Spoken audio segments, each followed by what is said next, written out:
By the late 14th century, the Ottoman Empire had emerged as a formidable power in the Balkans and Anatolia.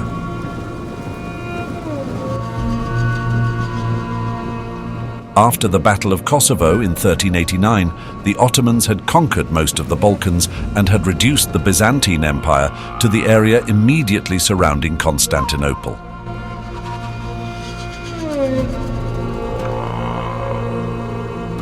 Europe during this period was politically fragmented and frequently engaged in internal conflicts. The 100 Years' War between England and France had diverted attention and resources that might have otherwise been directed towards a unified effort against the Ottomans. The fall of the Byzantine Empire's territories and the advance of the Ottomans alarmed Europe.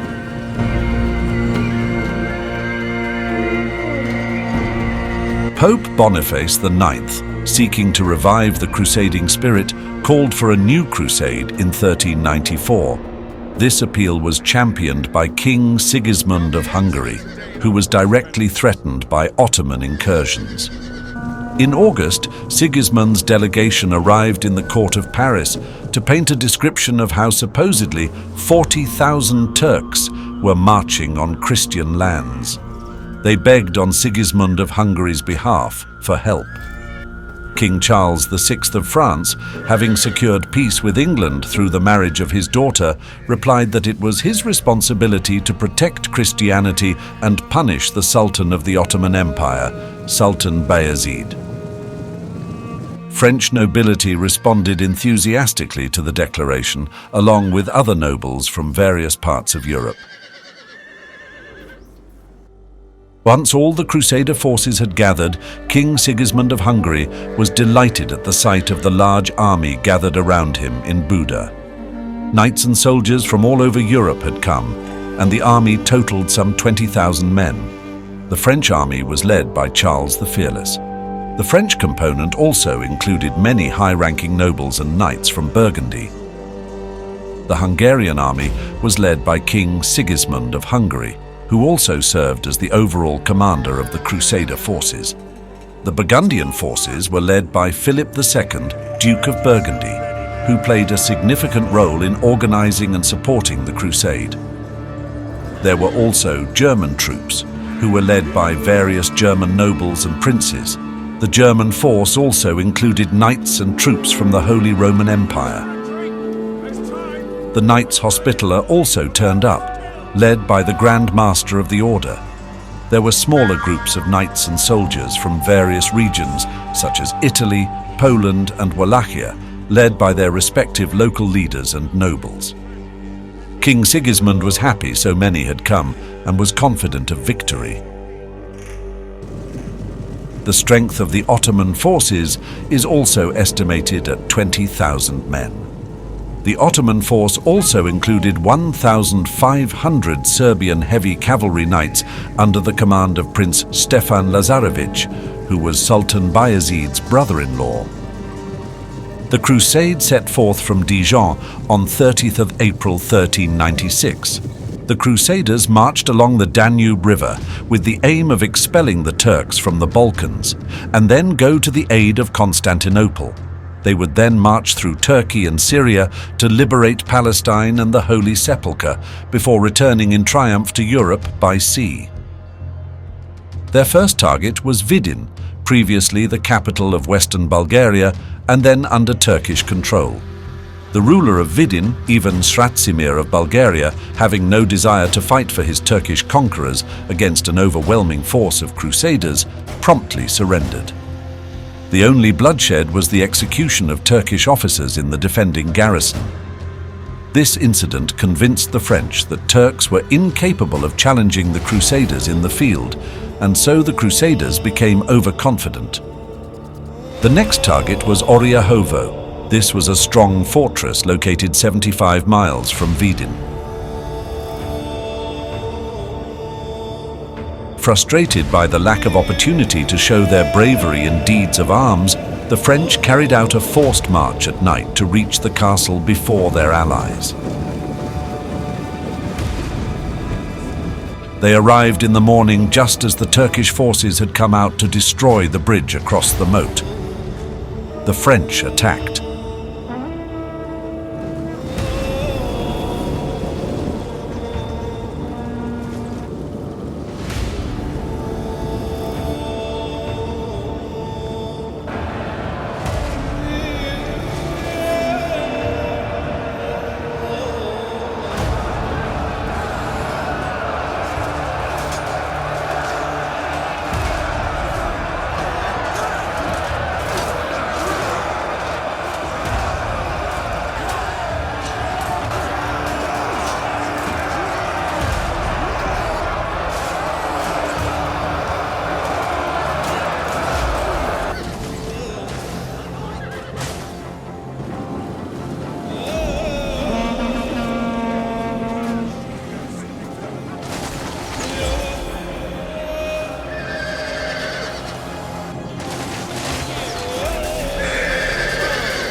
In fierce combat, the French secured the bridge, but were unable to push forward until Sigismund and the main force arrived.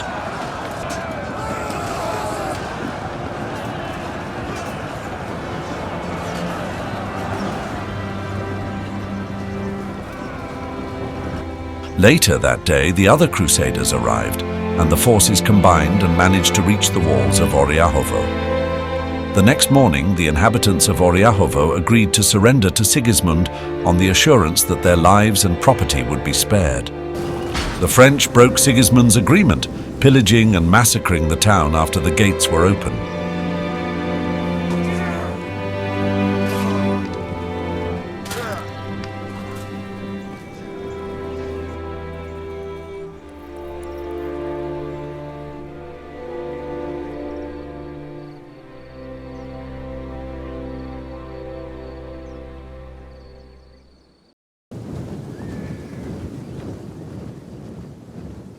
The Crusaders continued towards Nicopolis, assaulting one or two settlements along the way. Crucially, they bypassed one citadel from which messengers escaped to inform Bayezid of the Christian army. Bayezid, now aware of the Crusader advance, moved swiftly to counter the threat. He mustered his forces from his Anatolian and Balkan territories. Nicopolis, located in a natural defensive position, was a key stronghold controlling the lower Danube. Well defended and well supplied, the Turkish governor of Nicopolis, Doğan Bey, was certain that Bayezid would have to come to the aid of the town and was prepared to endure a long siege. The Crusaders finally reached Nicopolis but had a lack of siege weapons. This, along with the formidable fortifications, made taking the castle by force impossible. The Crusaders set up positions around the town and settled in for a siege to starve out the defenders. After 2 weeks of siege, foragers venturing away from the camps brought word of the Turks' approach. Sigismund then sent 500 horsemen to carry out reconnaissance, and they brought word back that the Turks were indeed coming. Word also reached the besieged inhabitants of Nicopolis, who blew horns and cheered.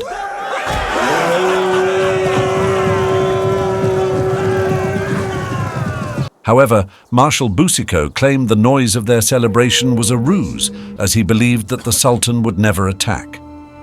One of the few to concern himself with scouting the situation was Coucy, who took a group of 500 knights and 500 mounted archers south.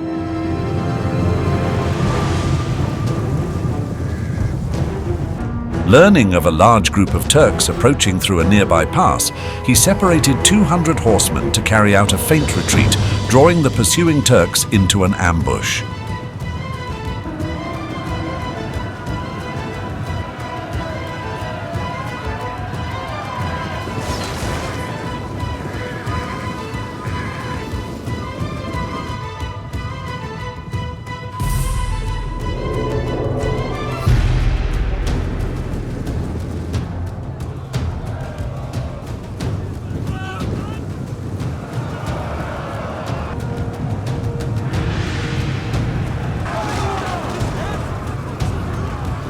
Leaving no quarter, Coucy's men killed as many as they could before retreating to the camp.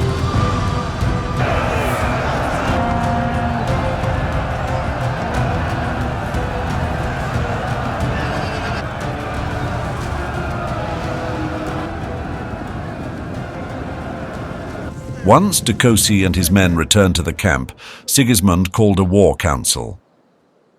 He suggested a battle plan in which the Wallachian foot soldiers, who had experience in fighting the Turks, would be sent in the first attack to meet the Turkish vanguard.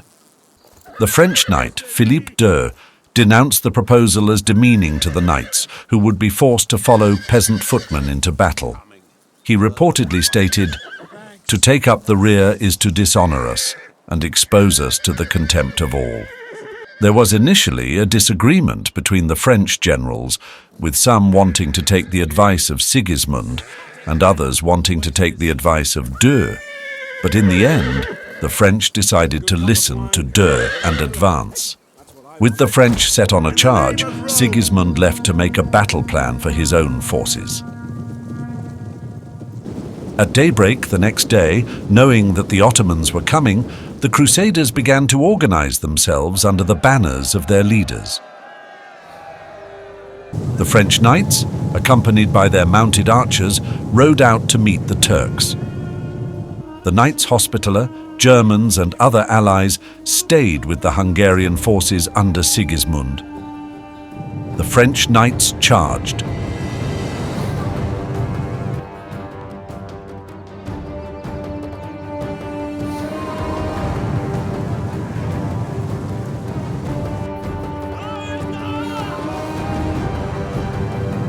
The knights came under heavy fire from archers and were hampered by rows of sharpened stakes.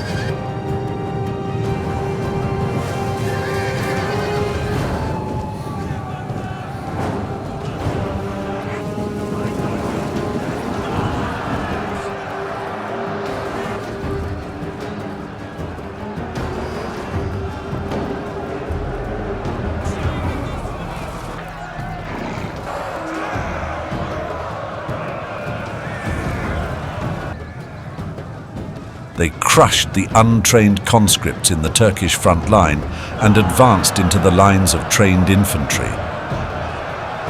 They managed to drive back the front lines of the Ottoman force. Coucy and Vidin recommended that the French pause to reform their ranks, to give themselves some rest and allow the Hungarians time to advance to a position where they could support the French.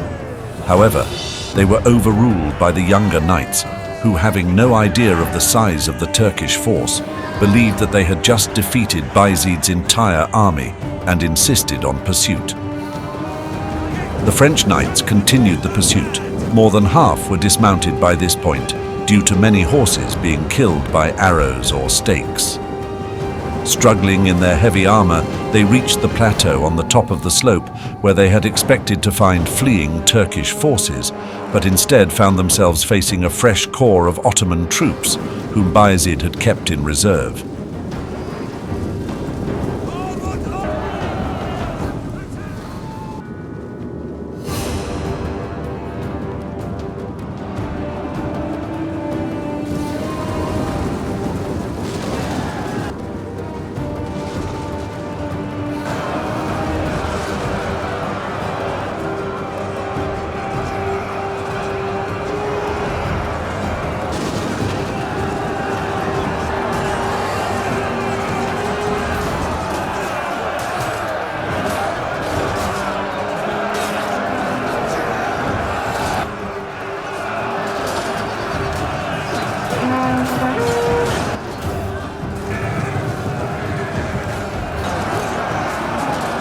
The French realized how desperate their situation now was, and some knights fled back down the slope, while the rest fought on.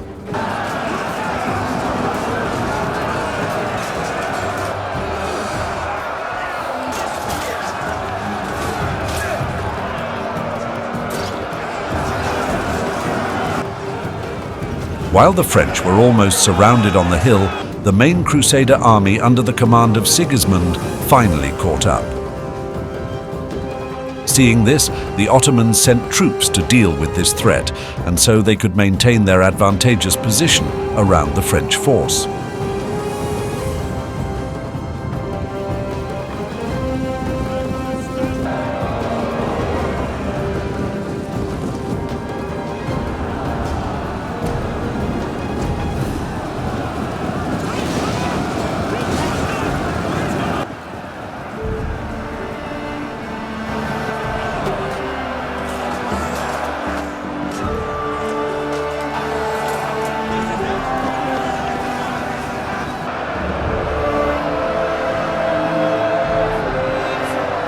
Ottoman cavalry flanked round. Now the Crusader army was almost surrounded.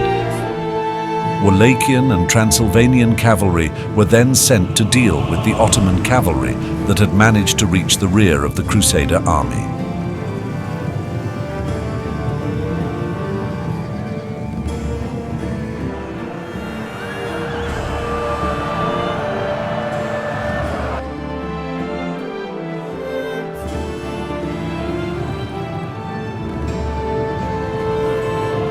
The Crusader cavalry broke the Ottoman cavalry, but once they had done so, they retreated to the camp to preserve their troops. The entire French force at this point had either retreated, been captured or killed, and so Bayezid could send more and more men to attack the main Crusader force. At this point, the Turks received a reinforcement of 1,500 Serbian knights under the command of Stefan Lazarevic, which proved critical.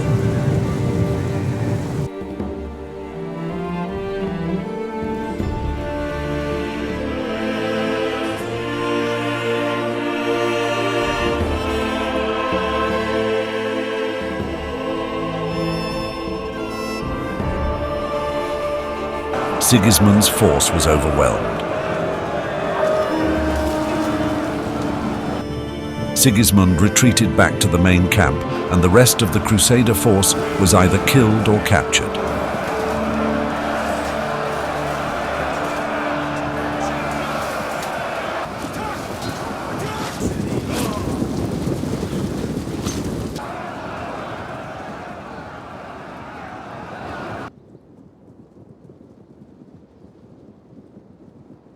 By the end of the battle, almost the entire Crusader army of 20,000 men was either killed or captured. The Ottomans also suffered considerably.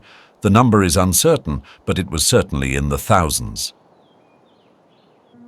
Once back at the camp, Sigismund stated to the Hospitaller master, "We lost the day by the pride and vanity of these French. If they believed my advice, we had enough men to fight our enemies." The Ottomans gathered all of the prisoners. The Turks recognized Jacques de Helly, a French knight who had served under a previous Ottoman sultan, and had him identify the nobles for ransom. Those judged to be under the age of 20 were taken as slaves by the Turks. The rest of the several thousand prisoners had their hands tied and were marched naked before the sultan.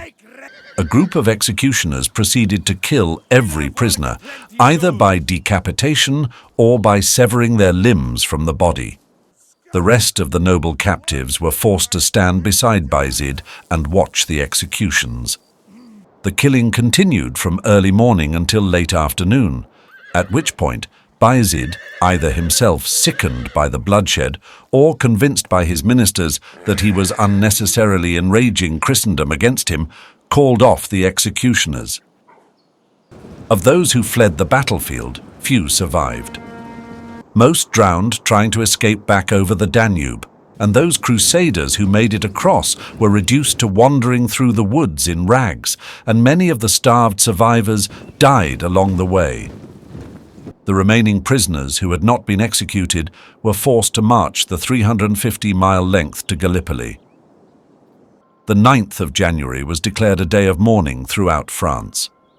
A delegation with rich gifts for Bayezid left Paris on the 20th of January 1397 to negotiate the ransoms. French negotiators in the Sultan's court reached an agreement on a ransom of 200,000 gold florins. The last of the Crusaders, along with 7 or 8 other knights, re-entered France in February 1398. The defeat highlighted the disunity and lack of coordination among the European powers. It also led to a reassessment of strategies for dealing with the Ottoman threat, eventually contributing to more organized and concerted efforts in future conflicts, such as the formation of the Holy League.